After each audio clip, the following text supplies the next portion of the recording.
ഈശോ മിശിഹായ്ക്ക് സ്തുതിയായിരിക്കട്ടെ. 40-ാം വെള്ളി. എന്താണ് നോമ്പ് കാലത്ത്, തപസ് കാലത്ത് ഇങ്ങനെയൊരു ആചരണത്തിന്റെ പ്രത്യേകത? എന്തുകൊണ്ടാണ് ഇതിനെ 40-ാം വെള്ളി എന്ന് വിളിക്കുന്നത്? അതിനർത്ഥം വലിയ നോമ്പ് തുടങ്ങിയിട്ട് 40 ദിവസമായി എന്നർത്ഥം.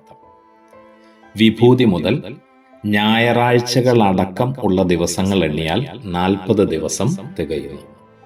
ഈശോയുടെ 40 ദിവസത്തെ ഉപവാസവും പ്രാർത്ഥനയുമാണ് വലിയ നോമ്പിന്റെ അടിസ്ഥാനം.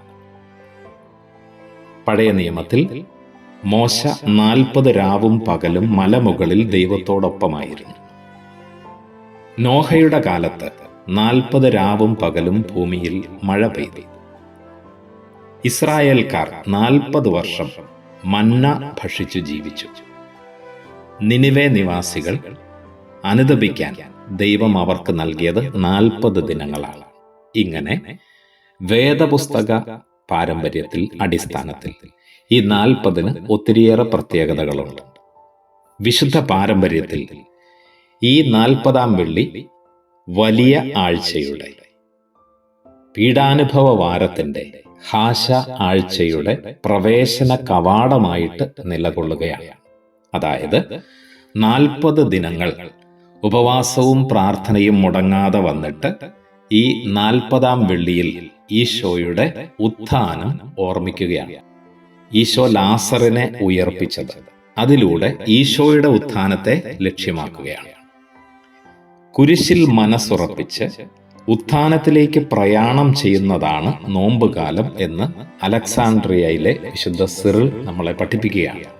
സുന്ദരമായ പാരമ്പര്യങ്ങളും വേദപുസ്തകാടിസ്ഥാനങ്ങളും എങ്ങനെ നമ്മുടെ നിത്യജീവിതത്തിന്റെ ആഘോഷങ്ങളും പ്രാർത്ഥനയും പ്രായോഗികതയുമായിട്ട് മാറിയിരുന്നു എന്നുള്ളതിന് തെളിവാണ് ഈ ആചരണം. ഇനി ഈ 40-ാം വെള്ളിക്ക് ലാസറിന്റെ വെള്ളി എന്നുകൂടി പേരുണ്ട്. അതാണ് മുമ്പേ നമ്മൾ സൂചിപ്പിച്ചത്. ഈശോ ലാസറിനെ ഉയർപ്പിച്ച സംഭവത്തിലൂടെ ഈശോ നമുക്ക് നൽകുന്ന ഉത്ഥാനവും രക്ഷയും ആരാധന വത്സരത്തിൽ നമ്മൾ കൊണ്ടാടുകയാണ്. മറ്റൊരു കാര്യം, ഈ 40-ാം വെള്ളിക്ക് ശേഷം വരുന്ന 2 ദിനങ്ങൾ, ആദ്യം ശനി, പിന്നെ ഞായർ. ശനിയെ നമ്മൾ കൊഴുക്കട്ട ശനി എന്നാണ് വിളിക്കുന്നത്. സഭയുടെ മനോഹരമായ ഒരു പാരമ്പര്യമാണ്. ഗാർഹിക അടിസ്ഥാനത്തിൽ, അതായത് കുടുംബ പശ്ചാത്തലങ്ങളിൽ എങ്ങനെ ഈ നോമ്പും ഈശോയുടെ ഉത്ഥാനവും പീഡാസഹനവും ഒക്കെ നമ്മുടെ ജീവിതത്തിന്റെ ഭാഗമായി എന്നതിന്റെ ഓർമ്മയാണ്. അതുകൊണ്ടാണ് അന്ന് കൊഴുക്കട്ട ഉണ്ടാക്കി നമ്മൾ ആഘോഷിക്കുന്നത്. 40 ദിവസത്തെ ഉപവാസം മുറിക്കാതെ, ഭംഗം വരുത്താതെ കൊണ്ടാടിയതിന്റെ ഇടവേളയാണ് ഈ 40 ദിവസത്തിന് ശേഷം നമ്മൾ ആഘോഷിക്കുന്നത്. മറിയം ഉപയോഗിച്ച സുഗന്ധക്കുപ്പിയുടെ ചുവടുഭാഗത്തെ ഓർമ്മിപ്പിക്കുന്ന കൊഴുക്കട്ട ഉണ്ടാക്കിയാണ് നമ്മളത് ആചരിച്ചിരുന്നത്. അതിൽ കുടുംബനാഥൻ സ്ലീവ വരയ്ക്കുകയും ചെയ്തിരുന്നു. ശർക്കരയും തേങ്ങയും സുഗന്ധവർഗങ്ങളും ചേർത്താണ് കൊഴുക്കട്ട ഉണ്ടാക്കുന്നത്. അതിൻ്റെ അർത്ഥം നമുക്ക് ലഭിക്കാനിരിക്കുന്ന, ഈശോ നമുക്ക് നൽകുന്ന ഉത്ഥാനത്തിന്റെ രക്ഷയുടെ മധുരവും രുചിയും നമ്മൾ വീട്ട് പ്രാർത്ഥനകളിലും വീട് പാരമ്പര്യങ്ങളിലും നമ്മൾ ആഘോഷിക്കുകയാണ് എന്ന് ഓർമ്മപ്പെടുത്തുകയാണ്. ഇനി ശനിയാഴ്ച കഴിഞ്ഞ് വരുന്ന ഞായർ ഓശാന ഞായറാണ്. ഈശോയുടെ പീഡാനുഭവത്തിലേക്ക് നമ്മൾ ഉൾച്ചേരുകയാണ് അവിടെ.